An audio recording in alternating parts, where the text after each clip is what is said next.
எல்லாருக்கும் வணக்கம். நம்ம அழகே அழகு சீரியலில் நம்ம ஸ்ருதி மலரோட தம்பி கார்த்தியை காதலிக்கிற மாதிரி கார்த்தி ஸ்ருதியை காதலிக்கிறாரா? ஸ்ருதியும் கார்த்தியும் ஒன்று சேர்றதுக்கு வாய்ப்பு இருக்கா? அப்படியே ரெண்டு பேரும் காதல் பண்ணாலும் இந்த கல்யாணம் நடக்குமா? என்ன நடக்க போகுது தெரிஞ்சுக்கிறதுக்கு முன்னாடி இந்த வீடியோக்கு ஒரு லைக் போட்டுக்கோங்க. ஸோ பார்த்தீங்கன்னா நம்ம மலரோட தம்பி கார்த்திக்கு பொண்ணு பார்க்க போகிறாங்க அப்படின்னு தெரிஞ்ச உடனே ஸ்ருதியோட முகம் வாடி போயிடுச்சு. ஸ்ருதி கண் கலங்கி இருக்கிறத பார்த்து மலருக்கு புரிஞ்சு போயிடுது. அவனுக்கு பொண்ணு பார்க்க போனால் உனக்கு ஏன் கண்ணெல்லாம் கலங்குது? எதையாவது மனசில் நினச்சிருந்தா அதை அடியோடு அழிச்சிரு. வீட்டில் பார்க்குறவங்களே நீங்கள் கல்யாணம் பண்ணாதான் வீட்டில் நிம்மதியாக இருக்க முடியும் அப்படின்னு ஆரம்பத்திலேயே ஸ்ருதியோட காதலை எச்சரிச்சுட்டு நம்ம மலர் அங்கேருந்து கிளம்பி போயிடுறாங்க.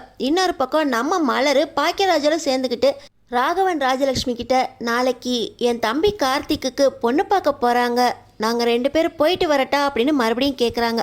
உடனே ராஜலக்ஷ்மி, ஆமாங்க நான் கூட மறந்துட்டேன், பொண்ணு பார்க்க போகிறாங்களே உனக்கு ஃபோன் பண்ணி சொன்னாங்களாடா பாக்கியராஜ் அப்படின்னு பாக்கியராஜ் கிட்ட கேட்குறாங்க. ஆமாப்பா எனக்கும் சொல்லிட்டாங்க, பொண்ணு தானே பார்க்க போகிறாங்க, நிச்சயம் இல்லையே, அப்புறம் எதுக்கு ரெண்டு பேரும் போய் ஆகணும், மலர் மட்டும் போனால் பத்தாதா அப்படின்னு சொல்லி ராகவன் ரிஜெக்ட் பண்ணிடுறாரு.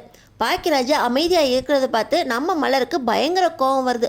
இதையெல்லாம் பார்த்துக்கிட்டு இருக்க மதிக்கும் ஸ்ருதிக்கும் ஒரு பக்கம் கோபம் வந்தாலும் இன்னொரு பக்கம் ஸ்ருதியோட முகத்தை பார்த்து நம்ம மதிக்கு, ஏனியா இப்படி அமைதியாக இருக்க, உன் கண்ணெல்லாம் கலங்கியிருக்க அப்படின்னு கேட்க இப்போ ஸ்ருதி சொல்கிறாங்க, மலரோட தம்பி கார்த்தியை எனக்கு ரொம்ப பிடிக்கும், ரொம்ப நல்லவர், ஆனால் அவங்க வீட்டுக்கு வந்தாலே முகம் கொடுத்து கூட பேச மாட்டாங்க, அவரை எனக்கு ரொம்ப பிடிக்கும், அப்படி இருக்கத்துல அப்படின்னு சொல்லி கண்ணை தொடச்சிக்கிட்டே ஸ்ருதி எழுந்திரிச்சு போக மதிக்கும் புரிஞ்சு போயிடுது ஸ்ருதிக்கு கார்த்தி மேலே ஒரு பக்கம் தனி ஈடுபாடு இருக்குது அப்படின்னு.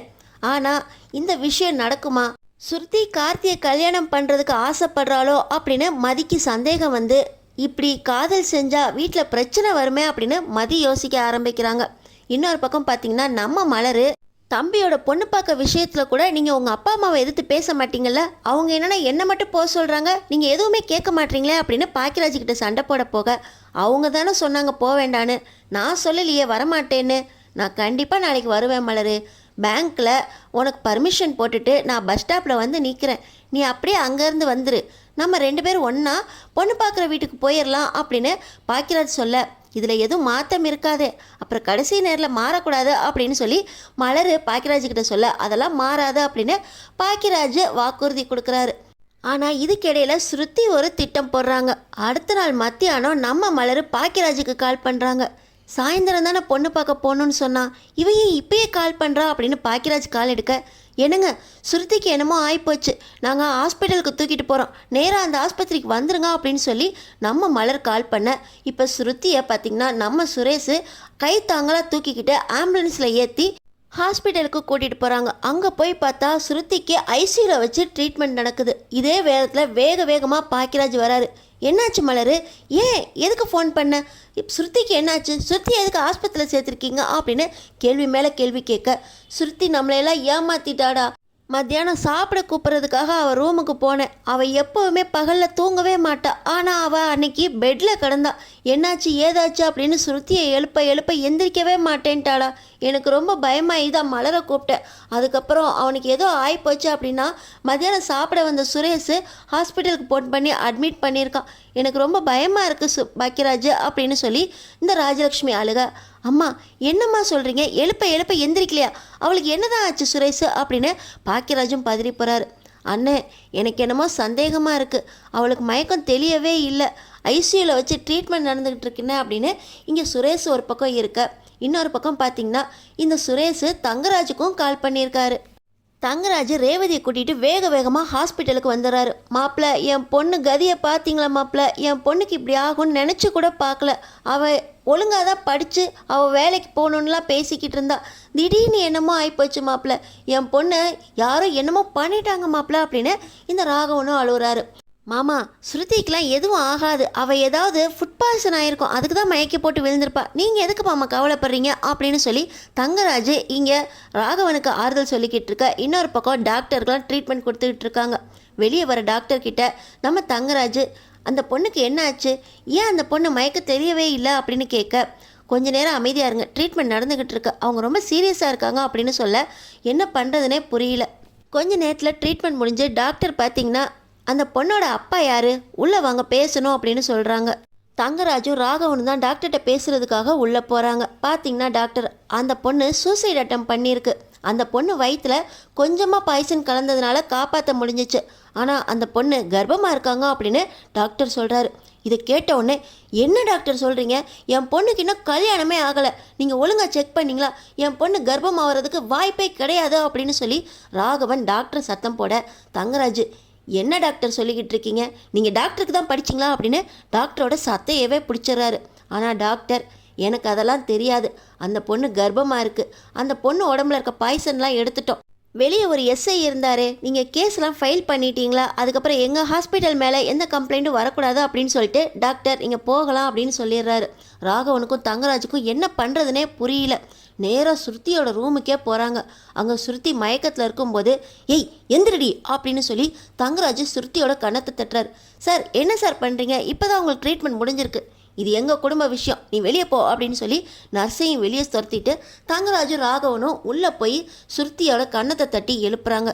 ஸ்ருதி அரை மயக்கத்தில் இருக்க, ஏய் எவங்கூட போய் இப்படி கர்ப்பமாக வந்து நிற்கிற அப்படின்னு சொல்லி தங்கராஜ் கேட்க, மாமா அது வந்து அப்படின்னு சொல்லி ஸ்ருதி இழுக்க, ஒழுங்காக சொல்லு ஸ்ருதி, டாக்டர் சொன்னதெல்லாம் உண்மையா, நீ கர்ப்பமாக இருக்கியா அப்படின்னு சொல்லி ராகவனும் கேட்க, இந்த நேரத்தில் உள்ளே வர மலர், ராஜலக்ஷ்மி, மதி 3 பேருக்கும் ஒரே ஷாக். இதில் மலருக்கும் மதிக்கும் ஒரே சந்தேகம் வேற. நேற்று கார்த்திக்கு பொண்ணு பார்க்க போகிறோம் அப்படிங்கிற விஷயத்த பேசும்போது ஸ்ருதியோட முகம் வாடி போயிருந்துச்சு. அதுக்குள்ளே கர்ப்பன்றாங்க. ஒருவேளை இவன் நாடகம் எதுவும் போடுறாளா அப்படின்னு நம்ம மதிக்கும் சந்தேகம் வந்துடுது, மலருக்கும் சந்தேகம் வந்துடுது.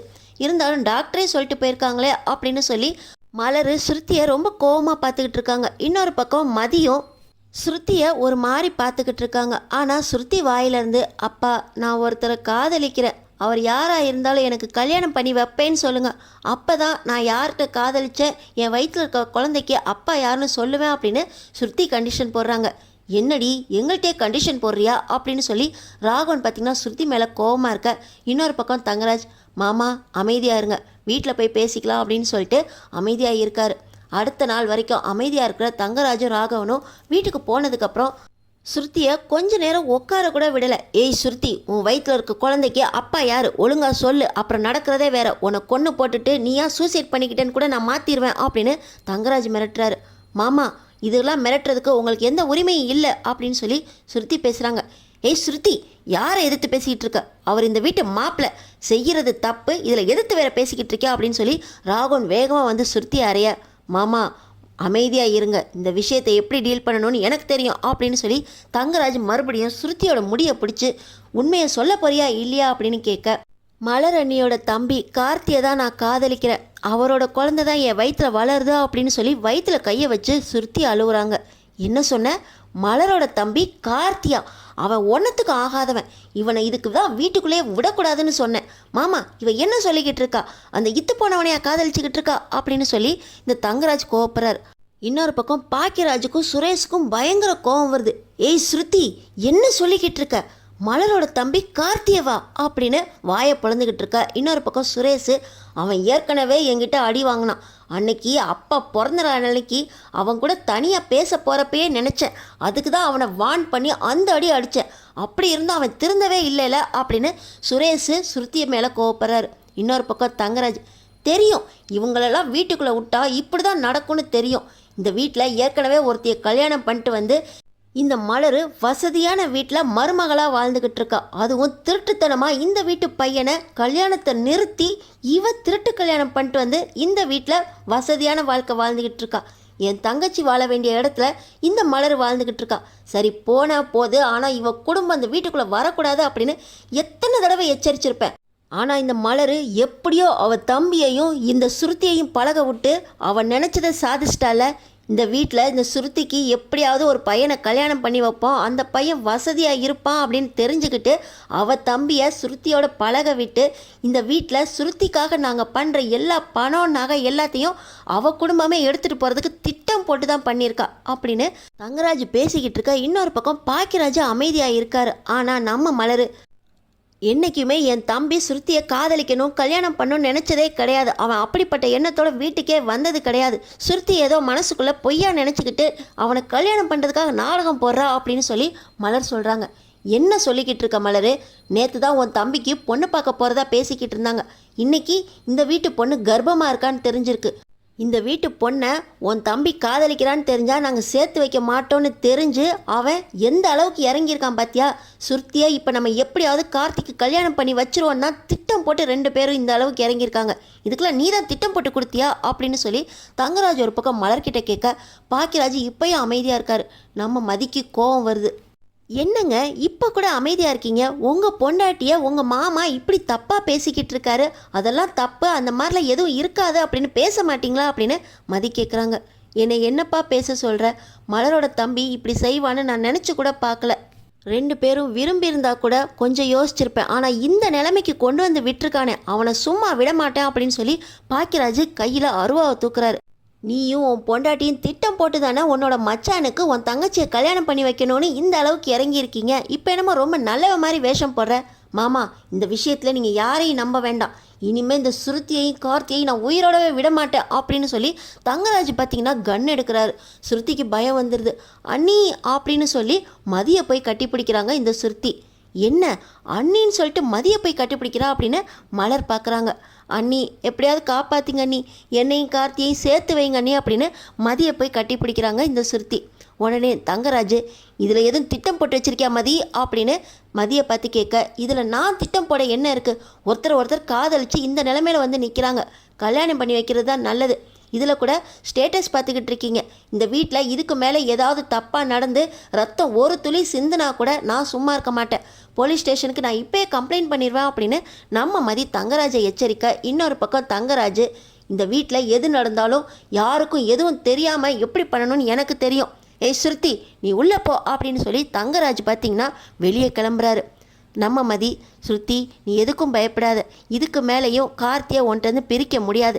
அதுக்கு என்ன பண்ணணுமோ நான் பார்த்துக்கிறேன். ஆனால் உண்மையை சொல்லு ஸ்ருதி, உண்மையிலேயே உன் வயிற்றில் குழந்தை வளர்ந்தா அதுக்கான அப்பா கார்த்தி தானா அப்படின்னு சொல்லி மதி கேட்குறாங்க. இன்னொரு பக்கம் மலர் கார்த்திக்கு கால் பண்ணி, கார்த்தி நீ ஸ்ருதியை காதலிக்கிறியா அப்படின்னு கேட்குறாங்க. அக்கா அது அப்படின்னு இழுக்கும்போது, நீ நேராக வீட்டுக்கு வாடா அப்படின்னு சொல்லி கார்த்தியை வீட்டுக்கு வர சொல்கிறாங்க. கார்த்தி வரது பார்த்த உடனே மலரோட அம்மாவும் கார்த்தியோட வீட்டுக்கு வராங்க. என்னாச்சு மலரு அப்படின்னு சொல்லி ஒன்றும் புரியாமல் மலரோட அம்மா கேட்க, கார்த்தி வந்தோடனே ஓங்கி ஒரு அறையிறாங்க. அந்த நேரத்தில் தங்கராஜ் வீட்டுக்குள்ளே ஒளிஞ்சிருந்துக்கிட்டு வெளியே வராரு. அக்கா இங்கே என்ன நடக்குது அப்படின்னு கார்த்தி பதறி போய் இருக்க, இன்னொரு பக்கம் என்ன நடக்குதுன்னே கார்த்திக்கு புரியவே இல்லை. தங்கராஜ் துப்பாக்கியை கார்த்தியோட நெத்தி பொட்டில் வைக்க நம்ம மதி சுருத்தியை கூட்டிக்கிட்டு, சுருத்தி சொல்கிறதெல்லாம் உண்மையா அப்படின்னு கேட்டுக்கிட்டு இருக்க, நீ என்ன வாயில் கேட்டுக்கிட்டு இருக்க, நீங்களாம் இங்கே வராதிங்க, இவனை என்ன பண்ணணும்னு எனக்கு தெரியும் அப்படின்னு சொல்லி இன்னொரு பக்கம் தங்கராஜும் சுரேஷும் ஒன்றா சேர்ந்து கார்த்தியை அடிக்க போக, எனக்கும் கார்த்திக்கும் கல்யாணம் நடக்கிறதுக்காக எந்த நிலைமைக்கும் இறங்குவேன் அப்படின்னு சொல்லி சுருத்தி தைரியமாக உள்ளே வராங்க. சுருத்தி கார்த்தியை தங்கராஜை எதிர்த்து எப்படி கல்யாணம் பண்ண போகிறாங்க, அடுத்தடுத்து என்ன நடக்க போகுதுன்னு தெரிஞ்சுக்கிறதுக்கு நம்ம சேனலை சப்ஸ்கிரைப் பண்ணி தொடர்ந்து பாருங்கள்.